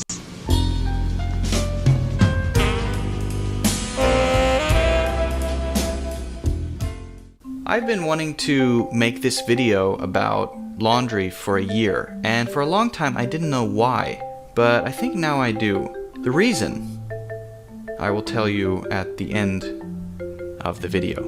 It's gonna be great. In many parts of Asia, including China, laundry is usually done like this. 1. Put clothes in the washing machine, which is in the bathroom. 2. Hang clothes up on a drying rack, often on the balcony. 3. Wait until laundry is dry, and that's it. Now that's fine, but to me it's always seemed like a very inconvenient way of doing laundry. Oh, there it is. There is the clip of me. This is a clip of me from, I don't know, a long, long time ago, in my apartment in China, there is hanging clothes from this circular hanging rack. This is from a short film that I made. This was my balcony. Sometimes I would hang them out on the balcony. This is my bed from that apartment, and some decorations that were there when I moved in that I didn't bother to move. Yeah. Interesting to watch old content, for sure. Amar, I cannot get. Basically, the way it works is I will get a notification in YouTube that says, "Oh no, yeah," I might get a notification that says that audio is from another video, but you have the choice to claim it or not. If someone if someone takes a video that I made and repost it, I have several options. I can leave it there, or if it's a monetized video that I've monetized, I can claim it so they can keep playing it, but any revenue that comes goes to me because it's mine. Or I can demand that they take it down. So you have several options. So I'm not going to demand of myself that I take my own video down. That would be a weird thing to do. Might be fun just for fun to do that. And then I would start a fight with myself, and then I could sue myself, and then there would be a lawsuit where I have to sit in both chairs at the same time or move back and forth very quickly. Abdul Malik says, glad to see you once again. My best teacher. Recently I started following your lessons. I really enjoy them so much. I do profoundly appreciate your effort and unwavering support. Oh, Amar made a joke that I didn't get. I'm so sorry. Oh, jeez. I know you were joking, actually. I realized that, but I was just clarifying that because, people might think that. If I ever watch videos from other people, it usually gets claimed, so often that won't be able to monetize. How does it feel to live in China? I really enjoyed my time in China. I think it's a great country. I loved living there. I had a great experience. I love the food. I have a lot of friends in China now. It was an important period of my life when I was very young and had been traveling for a while around the world and kind of settled there as the first place I settled and lived for a while and made a lot of friends. And it's just a very strong, when people talk about nostalgia and places, the first place that comes to mind for me is China. And unfortunately, right now is not a great time to visit. They don't have you can't really visit easily because they have a lot of restrictions around COVID still.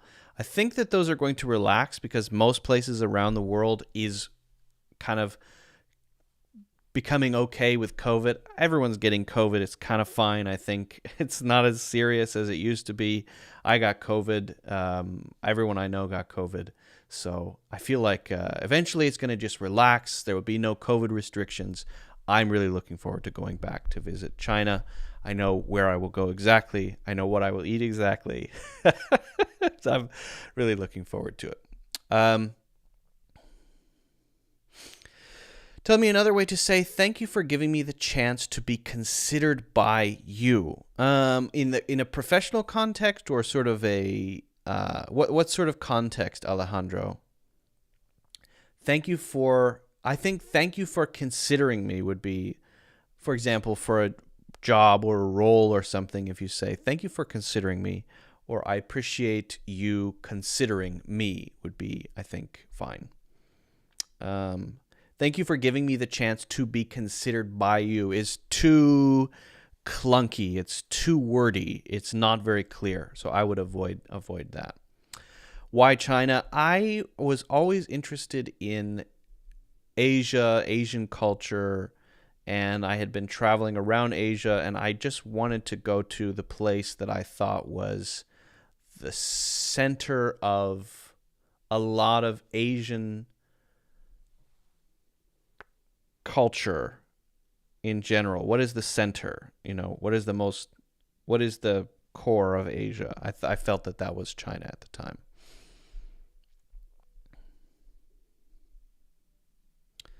Another word instead of consider. Okay.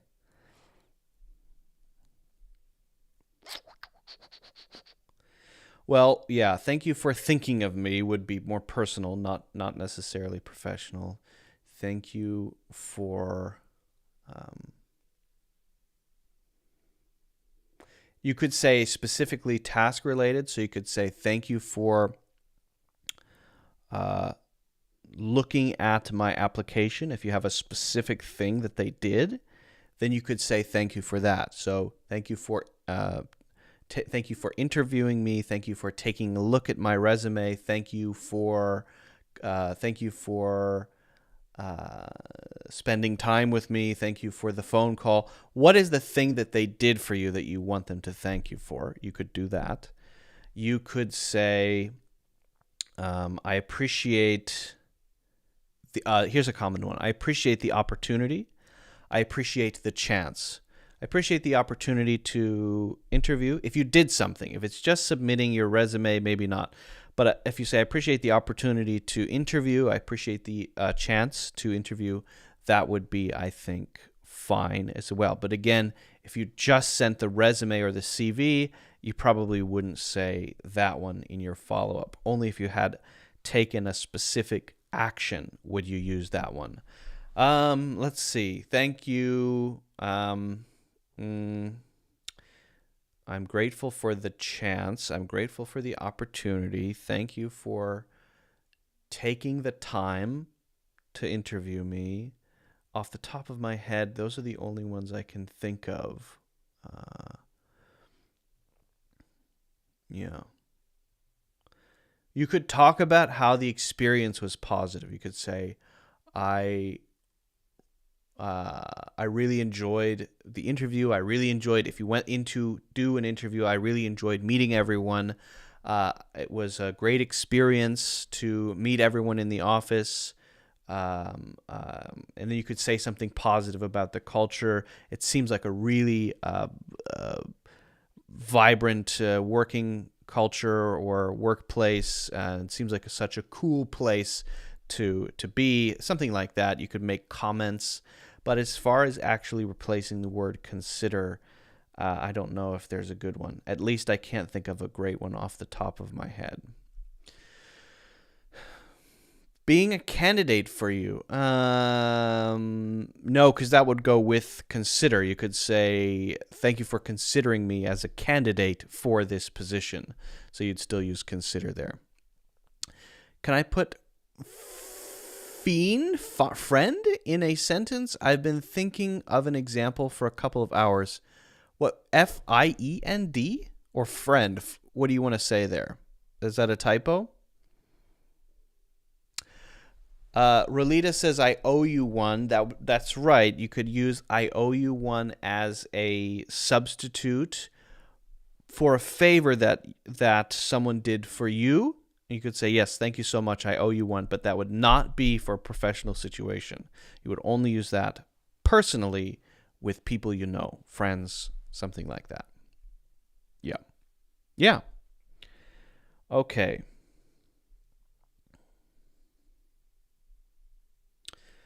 Well, I want to take a look at something. Give me one moment to pull this up.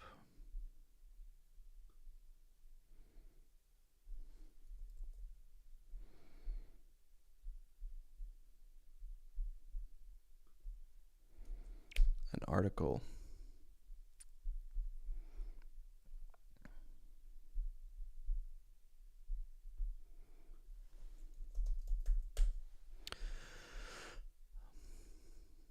Okay, not a typo. So you did mean that word. Okay. So I'm not sure why you want to use it, but I guess I can talk about that. I guess I can answer it, and then I do have something something else I want to go over. Okay?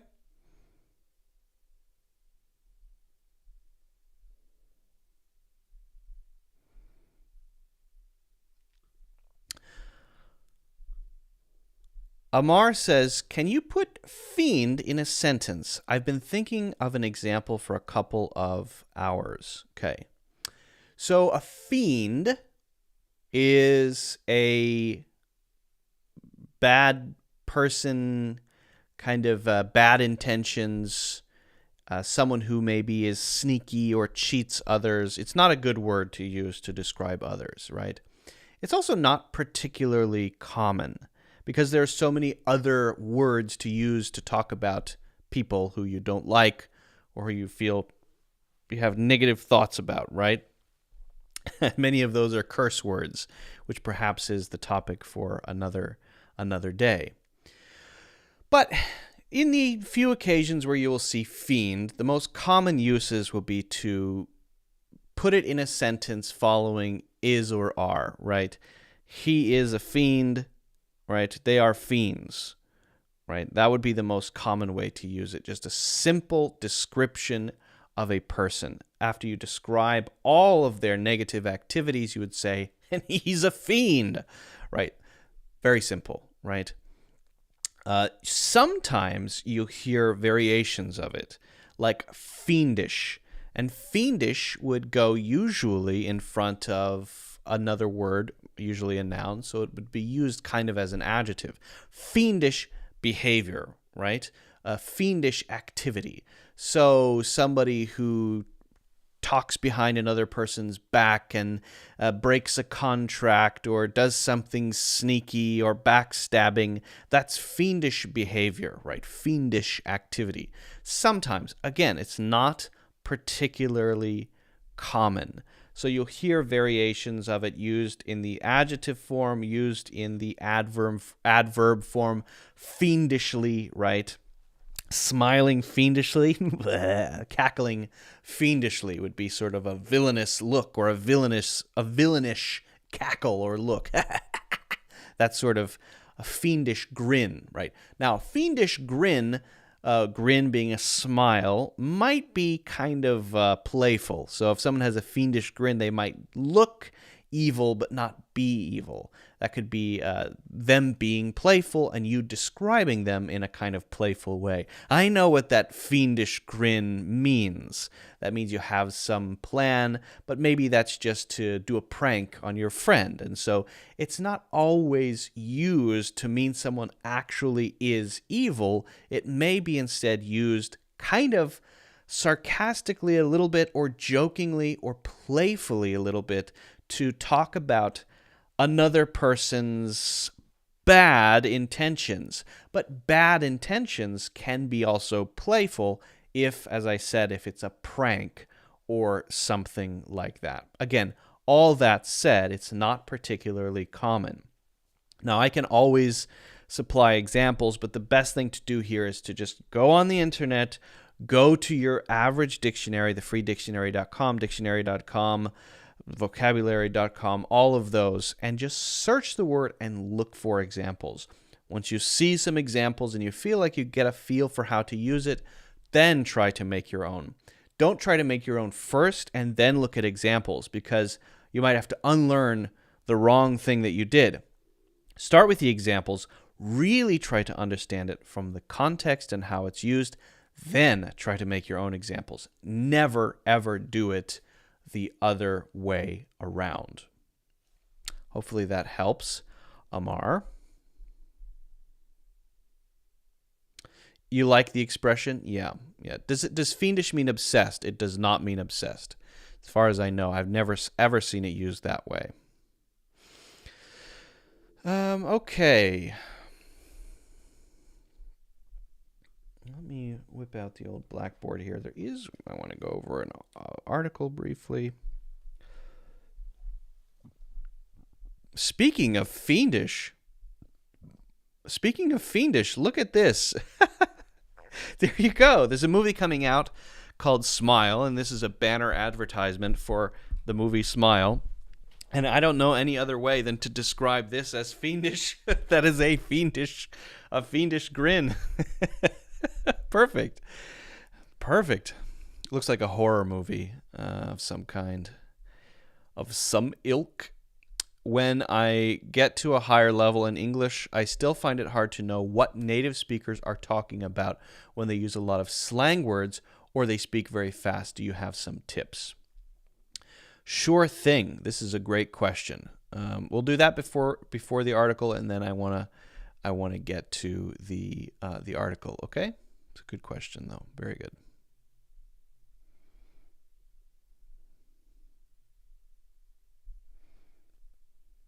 Probably.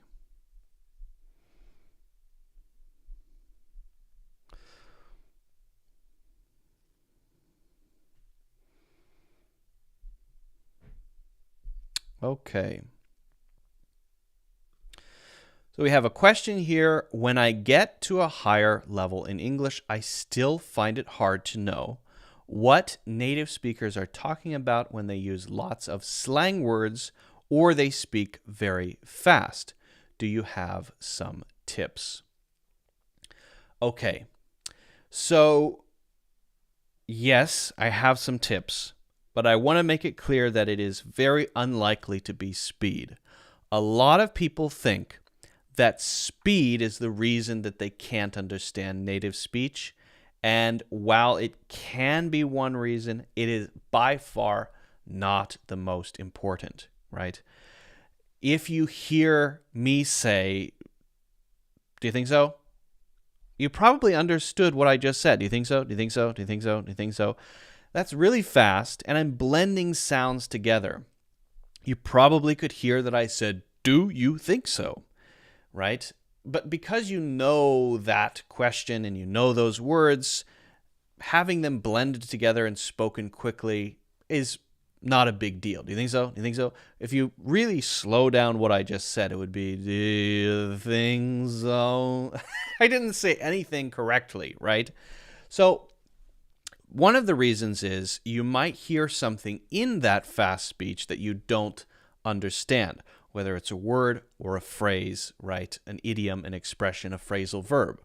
So that's one part. So put aside the speed thing and focus on what it really is, which is the thing within that fast sentence that you don't know. How do you solve that? Should you sit down and study vocabulary words, more and more and more vocabulary words, or more and more idioms and phrases? Well, you can do that, but make sure you do it in context. I suggest strongly to try to learn 5 to 10 expressions, idioms, phrases per day that you're learning, right? In a context that you enjoy. If that's a TV show, TV series you really like, try to write down 5 expressions, phrases, phrasal verbs that you hear in that TV show that you don't know. Write those down. Make sure you know how they're used. Then look them up on the free dictionary. Look up examples. Try to make your own example sentences. Really try to understand it in context. Now, if it's phrasal verbs, understand that most phrasal verbs have multiple meanings, more than one meaning, 2, 3, 4 different meanings. So just be aware of that. You have to learn the different ones. Okay. A great way to learn is by reading. This is also the power of reading because you don't have to worry about the speed. You can focus on just the thing that you need to learn. There's the sentence written right in front of my eyeballs, and there's the phrase, the expression that I don't know, and I'm going to study it in context, look it up, figure out what it means, and figure out how I can use it. And I'm going to learn 5 a day, 10 a day at the most, right? If you do that over the next year, how many expressions are you going to learn? It's going to be quite a lot. If you keep doing that and you make it a habit, and again, I focus on you make it a habit doing something that you enjoy, then you're going to learn a lot very quickly, right? You're immersing yourself in the language, whether it's written or spoken in movies and TV shows, okay? If you're reading a book, make sure it's a book that you like. And don't force yourself to look up every single word or every single thing you don't know. Pick out, again, 5, maybe 5 a day. That should be fine. I have a course on expressions, phrases. I actually have 4 courses on the topic covering over 220, I believe, expressions and common phrases. But in that course, it's all focused on learning them from the sentences, learning how to use them naturally. So feel free to of course, check those out if you want. Okay. Now that's one side of the coin. The other side of the coin are things beyond the expressions, cultural references, right? So I was talking to Francis from the UK earlier. When he's talking to me, right, my friend from the UK, he's probably not saying certain things to me that he would say to his good friend, also from the UK, right? If I were to listen in on a conversation between Francis and his other friend from the UK, there would be quite a few things that I don't understand. They might be making references to British football teams or specific things related to their shared education. Maybe they went to the same, they were part of the same school system.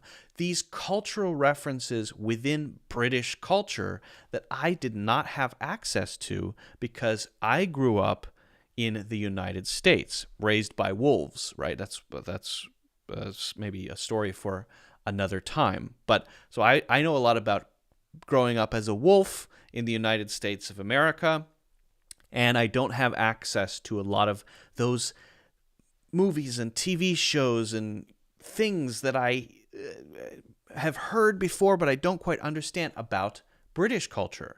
How much more difficult if you're learning English as an adult and there are all of these references in TV shows and movies that you just aren't familiar with. So you're learning the language level, but you also have to learn the culture level, right? And that's tough. That's really tough. For there, you have to truly immerse yourself. You have to have friends from that place. You have to talk with them a lot. You have to watch a lot of TV shows and movies. And that is where, honestly, TV shows, movies, especially reality TV shows, can be a great help in learning about the cultural references, those things that you don't know. I like to watch a lot of British TV shows. I like Doctor Who. I like QI. I like, there's another quiz show I like. What is it called? Is it called Lie to Me? Is it where they make up, there are 2 people telling the truth and one person is lying? It might be called Lie to Me. I can't remember what it's called, but it's very funny. So I've watched a lot of British television, and from that, I've picked up a lot of stuff. There are a lot of references that I know. Still probably a very small percentage, but I've picked up a lot. So there you have a perfect excuse to watch movies and TV shows, right? You don't even have to take notes there. You can do both at the same time. You can learn the idioms and phrases and the culture at the same time, but you're paying attention, right? Don't just watch it with the subtitles from your language. If you're watching a movie or a TV show, use English subtitles if you need to, and if you don't need to, don't, right? Don't use any subtitles at all. That will work on your listening. So if you don't have subtitles, you're working on your listening and understanding, learning the culture, and learning words and phrases. Wow, you're doing a lot of things at the same time. So actually, watching TV shows and movies, if you do it correctly, can be a fantastic way to improve your knowledge of English. Not great for improving your spoken English, but great for improving your knowledge of English. So hopefully that answers your question. All right, Amar, have a good night. Rest well, rest well, rest well. I might call it a day here soon as well. You know what? My voice is failing slightly as well. I'm going to rest my voice. I have an article, but I think we can talk about that perhaps on Friday. So I think we'll skip it. Last thing, guys, if you haven't already done so, check out Francis's course. His IELTS course is intense. It is insanely long. but a lot of very useful content. And so it's a great value because I think you can get it for a very low price right now. He gave me a special discount coupon code. So sign up for Francis's IELTS course or his vocabulary course, his advanced vocabulary course. You can check out my courses as well if you want. One of my courses is free. Feel free to check that out. Thank you for all the great questions. Thank you all so much for joining. I really appreciate that. The poll results show 33 votes. What is a hamper for? Final results before I close the poll. 55% of you, 55% of you are clearly insane, believe that holiday gifts are what hampers are for. And only 45% of you, the true believers, the true people here, believe that dirty clothes is what hampers are for. So anyway, I'm going to send a screenshot of that to Francis, and I'm going to end the poll. So thank you for participating in that. Again, thank you all so much for joining. Friday, we're going to be doing another one of these. We're going to have a lesson at the beginning, a one-to-one lesson at the beginning on Friday, and then we'll be looking at some more things and talking about some more topics. If I didn't answer your question, I apologize, but hopefully we can get to it on Friday. Hope you have a fantastic rest of the week. Stay safe, sleep well, eat well, and take care. Bye, everybody. See ya.